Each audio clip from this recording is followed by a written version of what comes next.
What happens when the world's most formidable manufacturing powerhouse collides with Europe's intensifying drive for security and sovereignty? Behind the imposing stone walls of Brussels, far from the public gaze, a high-stakes diplomatic standoff is quietly unfolding. This conflict, though still cloaked in diplomatic courtesy, holds the power to transform the global landscape, reverberating through trade, technology, and even the realities of war itself. Are China and the European Union on the verge of a confrontation that neither truly wishes for, but both may ultimately find unavoidable? To understand how we arrived at this fraught moment, let's rewind the clock. Over the past 4 decades, Europe and China have meticulously crafted a relationship anchored in mutual economic gain. In cities like Berlin, Milan, and Amsterdam, European automakers grew into household names for millions of Chinese consumers, while Chinese-made smartphones, solar panels, and consumer gadgets became omnipresent in European homes, from Lisbon to Helsinki. This intricate web of commerce spurred prosperity and innovation, lifting living standards and fostering unprecedented cultural exchange across both continents. Beneath this gleaming surface, however, deep-seated tensions simmered. The seeds of discord were sown in disputes over cybersecurity, allegations of intellectual property theft, anxieties over lopsided trade, and ongoing debates about human rights. European manufacturers have long grumbled about their designs being copied, while also complaining about inconsistent market access in China. Chinese officials, for their part, bristled at what they perceived as unfair restrictions and accusations from the West, often pointing to double standards and a lack of recognition for their own development path. Fast forward to today, and those cracks have only widened. The European Union now faces a daunting storm of challenges: war raging just beyond its borders in Ukraine, a relentless barrage of cyber attacks targeting critical infrastructure, and a global economic order rocked by inflation, energy insecurity, and shifting alliances. In this turbulent climate, China's message has been crystal clear: we are not your adversary. Yet for many European leaders, these reassurances ring hollow. The European Union's Foreign Affairs Chief, Kaja Kallas, delivered a pointed rebuttal. She accused Beijing of enabling Moscow's war machine, facilitating the flow of military and dual-use goods to Russia, and effectively turning a blind eye to the destabilizing consequences for Europe. Kallas did not mince words. Enabling war in Europe while seeking closer ties with Europe is a contradiction Beijing must address. She further charged China with orchestrating cyber attacks, meddling in democratic processes, and deploying unfair trade practices that undermine European security and jobs. This standoff is more than a war of words. It is about fundamental strategies and choices that could reshape the future for hundreds of millions. The European Union has made its position clear. It does not seek a clean break or decoupling from China. Rather, the new mantra is de-risking, a measured, strategic reduction of dependencies, especially in sensitive sectors like advanced electronics, pharmaceuticals, and rare earth minerals. Alicia Garcia Herrero, an influential economist at Natixis, encapsulates this approach. The European Union's de-risking approach is more economic, aiming to reduce dependence on China for critical resources. But can Europe really walk this tightrope, maintaining robust trade with China while insulating itself from strategic vulnerabilities? The stakes could not be higher. Imagine the impact if the European Union were to impose sanctions on Chinese banks accused of supporting Russian trade. Such measures could trigger tit-for-tat retaliation, potentially spiraling into a full-blown economic conflict. European exporters, particularly in the automotive, luxury goods, and agricultural sectors, could see their markets dry up overnight. Investment flows, key drivers of growth and innovation for decades, might suddenly reverse. The livelihoods of thousands, perhaps even hundreds of thousands, of workers across both continents could be thrown into jeopardy. The challenge is even more daunting when you consider the digital front. The European Union currently spends more than 44 million euros every year specifically to counter malicious disinformation campaigns. Yet, this figure pales in comparison to the resources deployed by other actors. For instance, Russia alone commits approximately that much every single week to strategic communication and influence operations. Combine this with China's own sophisticated digital outreach, ranging from state-run media to social media manipulation, and the scale of the information war becomes starkly apparent. The battle for public opinion, trust, and narrative dominance is now as critical as physical trade flows. Let's delve deeper into this digital battlefield. In the year 2022, a notorious Chinese cyber espionage group known as APT-31 was linked to a major security breach at the Czech Republic's Ministry of Foreign Affairs. This was far from an isolated incident. Across Europe, from the Baltic states to the Iberian Peninsula, governments and private companies alike have reported a surge in cyber intrusions, ransomware attacks, and data thefts, many traced back to actors allegedly supported or at least tolerated by Beijing. These attacks threaten not just governmental secrets, but also the privacy, safety, and economic well-being of ordinary citizens. Imagine your personal data, bank details, medical records, or company secrets falling into the hands of foreign intelligence agencies. The implications are profound. So, the critical question emerges: is Beijing actively seeking to undermine Europe's security and prosperity, or is the West simply overreacting to the fierce realities of 21st century competition? Nicholas Bequelin, a leading expert from Yale Law School, offers a sobering perspective. How China positions itself on Russia's war will define EU-China relations in the coming years. In other words, Beijing's choices regarding the conflict in Ukraine are not merely symbolic, they are foundational for the future of its ties with Europe. As Europe moves to tighten controls over sensitive technologies, think artificial intelligence, quantum computing, advanced semiconductors, and critical telecommunications infrastructure, and to more closely scrutinize foreign investments in essential assets like ports, grids, and data centers, China has responded by doubling down on its own strategic partnerships. This includes forging deeper ties with Russia, expanding its influence across Central Asia through projects like the Belt and Road Initiative, and seeking new markets in Africa and Latin America. In the corridors of Brussels, smaller European Union member states, those with relatively little to lose from a potential economic fallout, are pushing for bolder steps towards de-risking. Meanwhile, larger economies such as Germany and France, deeply invested in the Chinese market, urge caution, acutely aware of the economic blowback that a sudden rupture could bring. Let's consider the broader implications with some historical context. The world has seen economic powerhouses clash before, with consequences that echo for generations. In the early 20th century, the trade rivalry between the United Kingdom and Germany helped set the stage for global conflict. During the Cold War, the economic and technological race between the United States and the Soviet Union shaped everything from space exploration to kitchen appliances. Today, the stakes are even higher, as the world is more interconnected than ever.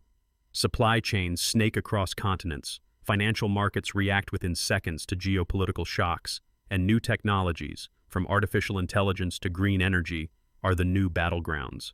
So, what comes next? Will escalating distrust and tit-for-tat measures drive the world's second and third largest economies into open conflict? Or is there a path toward common ground, one that maintains prosperity without sacrificing security and sovereignty? Let's map out the scenarios. One plausible future is a slow, grinding escalation. If Beijing persists in supporting Russia, whether through economic, technological, or diplomatic channels, the European Union is likely to respond with a new and tougher round of sanctions. These could include restrictions on Chinese banks, technology firms, or even outright bans on certain dual-use goods. China, in turn, could retaliate by limiting European access to vital raw materials, such as rare earth elements or lithium, both of which are essential for green technologies and electric vehicles. Trade volumes, having reached historic highs in recent years, could begin to shrink. The resulting uncertainty would ripple through supply chains, disrupt business planning, and erode confidence among investors and consumers alike. But confrontation is not inevitable. Many policy experts see the European Union's de-risking approach as a potentially effective middle path. By carefully reducing reliance on Chinese suppliers in strategic sectors, such as medical devices, advanced batteries, and microchips, Europe can shield itself from sudden shocks. Alicia Garcia Herrero notes that, if executed skillfully, this strategy would allow the European Union to preserve crucial trade in areas like renewable energy, pharmaceuticals, and green technology. In this scenario, Europe could diversify its supplier base, forge new partnerships with countries like India, Vietnam, and Mexico, and spur homegrown innovation, all while avoiding the economic devastation and social dislocation of a full-scale decoupling. There are, in fact, glimmers of hope for cooperation. Climate change, for instance, is a shared existential threat. Both Brussels and Beijing have publicly committed to ambitious targets for carbon neutrality, recognizing that global warming knows no borders. In the realm of public health, the lessons of the COVID-19 pandemic have highlighted the importance of data sharing, joint research, and coordinated responses to future outbreaks. On nuclear non-proliferation, both sides have historically supported diplomatic solutions to crises in Iran and the Korean Peninsula. These shared interests provide a foundation for dialogue, if not full alignment. Yet even these areas of agreement are fraught with tension. European officials worry that China's state-led economic model and massive subsidies distort competition, making it difficult for European firms to compete on a level playing field. For example, in the solar panel industry, European manufacturers have struggled to keep pace with China's scale and cost advantages, leading to factory closures and job losses. Chinese leaders, on the other hand, argue that Western rules and standards are designed to contain China's rise, and that the West's focus on values like democracy and human rights is a pretext for interference in their internal affairs. For ordinary people across Europe, and indeed far beyond, the consequences of these high-level tensions are very real. If supply chains falter or trade wars erupt, consumers could face higher prices for everyday goods, from smartphones to clothing to household appliances. Delays in the adoption of new technologies, such as next-generation solar panels or electric vehicles, could slow Europe's green transition and jeopardize climate goals. Workers in export-dependent industries, from German car factories to Italian fashion houses, face the specter of layoffs, reduced hours, and declining wages. On the flip side, a successful de-risking strategy could generate fresh opportunities for European entrepreneurs to innovate, diversify, and expand globally. By building new partnerships with emerging markets like Indonesia, Brazil, or Nigeria, Europe could reduce its vulnerability and spur job creation at home. Let's not forget the stakes for China either. The Chinese economy, though vast, is not immune to external shocks. A severe rupture with Europe could threaten millions of Chinese jobs, disrupt investment flows, and jeopardize Beijing's efforts to upgrade its industries. In recent years, China's leadership has made dual circulation, a strategy aimed at boosting domestic demand while maintaining export strength, a central pillar of its economic policy. Yet the reality is that China's export engine still relies heavily on European markets for high-value goods, advanced machinery, and luxury products. Any significant downturn in relations would have global ripple effects. So, what lessons can we draw from this complex, rapidly evolving relationship? First, the headlines about China and Europe are not just about distant capitals or faraway diplomats. They shape the very fabric of our daily lives. The phone in your pocket, the data stored in the cloud, the power that lights your home, all are connected to the intricate dance between these two giants. Understanding the risks of overdependence, whether in energy, electronics, or critical minerals, is no longer just the concern of politicians or business leaders. It is something everyone, from students to retirees, should care about. Experts like Nicholas Bequelin emphasize that China's position on Russia's war will define the next decade for Europe-China relations. This means that geopolitics, the ebb and flow of alliances, rivalries, and values, will increasingly shape the global economy. Decisions made in Brussels or Beijing will ripple outward, touching everyone from small business owners to tech workers to consumers in every corner of the globe. If you are an entrepreneur or investor, these trends should be flashing bright on your radar. Today's world demands agility and foresight. Diversifying your supply chains, staying vigilant against cyber threats, and anticipating shifts in regulatory and trade policy could be the difference between thriving and falling behind. For everyday consumers, supporting local innovation, staying informed about where products come from, and understanding the broader forces at play are powerful ways to adapt and prepare. Let's take a closer look at the information war raging beneath the surface.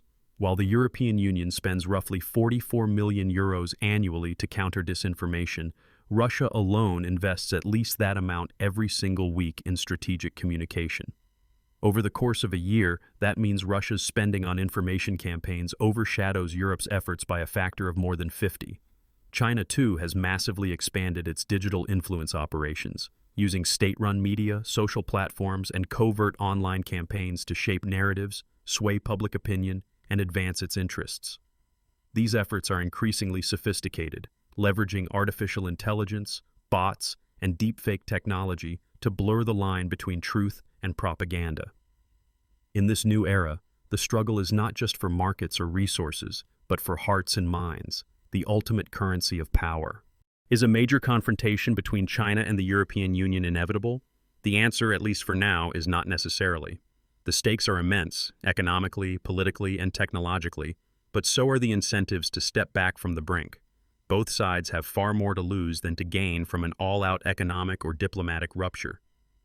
The European Union's de-risking strategy is a calculated attempt to manage risk without burning bridges, to balance openness with resilience. China, for its part, continues to insist that it seeks dialogue, partnership, and mutual benefit, not a new Cold War. The coming years will be a true test of political will, flexibility, and realism on both sides. Will leaders in Brussels and Beijing find the courage to compromise, to prioritize stability over escalation, and to recognize the value of interdependence in an uncertain world? Or will external shocks, such as another global pandemic, a financial crisis, or escalations on Europe's eastern borders, force both sides into positions of greater mistrust and separation? And here is a little-known but striking fact. While the European Union commits approximately 44 million euros per year to fighting disinformation, Russia's weekly spending on strategic communication dwarfs this figure. That means, over the course of 1 year, Europe is outspent by Russia by a factor of more than 50. The information war is every bit as fierce as the battles being waged in trade and diplomacy, and it is happening in the background of every news headline, every social media feed, and every public debate. Let's not forget the role of the United States and other global players. As Washington moves toward a more protectionist stance and ramps up tariffs, both Europe and China are forced to adjust their strategies. The so-called Brussels effect, in which European regulatory standards set the global benchmark, may be tested as new alliances and rivalries take shape. Meanwhile, smaller nations watch carefully, seeking opportunities to benefit from shifting supply chains and investment flows. If you want to stay ahead of these seismic shifts, now is the time to subscribe and turn on notifications.